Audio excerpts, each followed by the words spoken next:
Hi friends, நிறையா gold வச்சுருக்கீங்களா? ரொம்ப முக்கியமான டாக்குமெண்ட்ஸ் எதுவும் வச்சுருக்கீங்களா? இதெல்லாம் எங்கே சேஃபாக வைக்கணும்னு தெரியலையா? வீட்டில் வைக்கிறதுக்கு பயமாக இருக்கா? ஸோ இந்த வீடியோ உங்களுக்காக தான். So skip.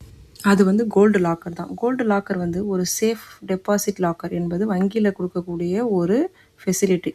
அதாவது ஒரு ஸ்டோரேஜ் பாக்ஸ், ரொம்ப சேஃபாக இருக்கக்கூடிய ஸ்டோரேஜ் பாக்ஸ். இதில் என்னென்ன வைக்கலான்னு பார்த்தீங்கன்னா, தங்க நகை, வெள்ளி பொருட்கள், இல்லை டாக்குமெண்ட்ஸ், ஏதாவது முக்கியமான விஷயங்கள் எல்லாத்தையுமே இதில் நம்ம சேஃபாக வச்சுக்க முடியும். இந்த லாக்கர் எப்படி நம்ம வந்து எடுக்கிறதுன்னு பார்த்தீங்கன்னா, இதுக்கு பேங்க் அக்கௌண்ட் தேவை.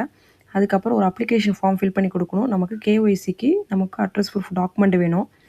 இது எல்லாமே அப்புறம் அக்ரிமெண்ட் மாதிரி ஒன்று கொடுப்பாங்க, அதை சைன் பண்ணி கொடுக்கணும். இது எல்லாமே இருந்தால் நம்ம அக்கௌண்ட் லாக்கர் ஓப்பன் பண்ண முடியும். இது என்ன ஒரு ப்ராப்ளம்னா, எல்லா பிரான்ச்லேயும் லாக்கர் அவைலபிள் கிடையாது, வெயிட்டிங் லிஸ்ட்டில் இருக்கும். ஸோ உடனே கிடைக்கிறதுக்கு சான்ஸ் கொஞ்சம் கம்மி. சில மாதங்கள் வெயிட் பண்ணோம் அப்படின்னா நமக்கு லாக்கர். இது லாக்கர் அப்படிங்கிறது இந்த பேங்க்கில் ஒரு ரெண்ட்டுக்கு எடுக்கிறோம். இப்போ வீட்டை எப்படி நம்ம ரெண்ட்டுக்கு எடுத்தால் நம்ம வாடகை கொடுக்குறோம், அதே மாதிரி இந்த லாக்கரை நம்ம ரெண்ட்டுக்கு எடுக்கிறோம். ஸோ இதுக்கு அமௌண்ட் வந்து இயர்லி நம்ம வந்து 3000 ஒரு பேங்க் மாறும். இது வந்து நீங்கள் வந்து எஸ்பிஐ இந்த மாதிரி ப்ரைவேட் பேங்க்கில் தான் இருக்கா, நேஷனலைஸ்டு பேங்க்கில் தான் இருக்கான்னு பார்த்தீங்கன்னா அப்படி கிடையாது. இதில் கூட்டுறவு பேங்க்லேயும் இருக்குது, சில ப்ரைவேட்லேயும் வச்சுருக்காங்க. ஸோ இது வந்து ஒரு பேங்க்குக்கும் அந்த ரெண்ட் அமௌண்ட் வந்து சேஞ்சஸ் ஆகும் அந்த லாக்கர் எடுக்கும்போது.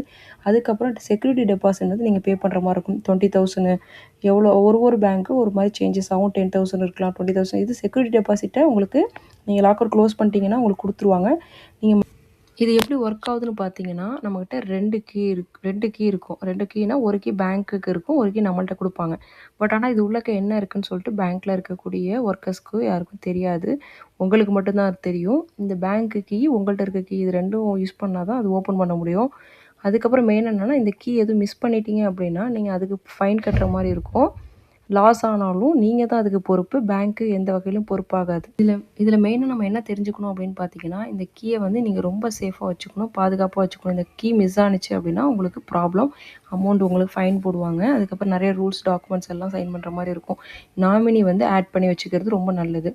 ஸோ நாமினி ஆட் பண்ணி வச்சிங்கன்னா ஏதோ ஒரு ப்ராப்ளம் அப்படின்னா அவங்கள வந்து எடுக்கிறதுக்கு ஈஸியாக கொஞ்சம் ப்ராசஸ் நீங்கள் லாக்கர் வந்து ரெண்ட்டு பே பண்ணல அப்படின்னா லாக்கர் வந்து ஃப்ரீஸ் ஆயிரும். அப்புறம் நீங்கள் யூஸ் பண்ணாமலும் இருக்கக்கூடாது. இயர்லி வந்து ஒன்ஸ் இல்லை 2 டைம்ஸ் ஆர் 3 டைம்ஸ்க்கு மேலே வந்து நீங்கள் யூஸ் பண்ணணும். யூஸ் பண்ணாமல் இருந்தாலும் லாக்கர் ஃப்ரீஸ் ஆகிறதுக்கு சான்ஸ் இருக்குது. இதில் முக்கியமாக கவனிக்க வேண்டிய விஷயம் என்னென்னு பார்த்தீங்கன்னா, நம்ம வச்சுருக்கக்கூடிய லாக்கருக்கு எதுவும் டேமேஜ் ஏற்பட்டாலோ, ஒரு ஃபயரோ இல்லை பில்டிங், அந்த பேங்க் வந்து ஒரு செக்யூரிட்டிக்காக தான் நமக்கு ரெண்ட் வாங்குறாங்க. அந்த செக்யூரிட்டியில் எதுவும் ஃபால்ட் ஆகி இப்போ ராபரி நடந்தாலும் இந்த மாதிரி ஏதாவது நடந்துச்சுன்னா தான் அவங்க வந்து ஃபுல் அமௌண்ட் கொடுக்க மாட்டாங்க. அந்த நீங்கள் எவ்வளோ வச்சுருக்கீங்களோ அது அவங்களுக்கு தெரியாது, ஃபுல் அமௌண்ட் கொடுக்க மாட்டாங்க. பட் ஆனால் 5 lakhs வரைக்கும் கொடுப்பாங்க. ஓகேவா?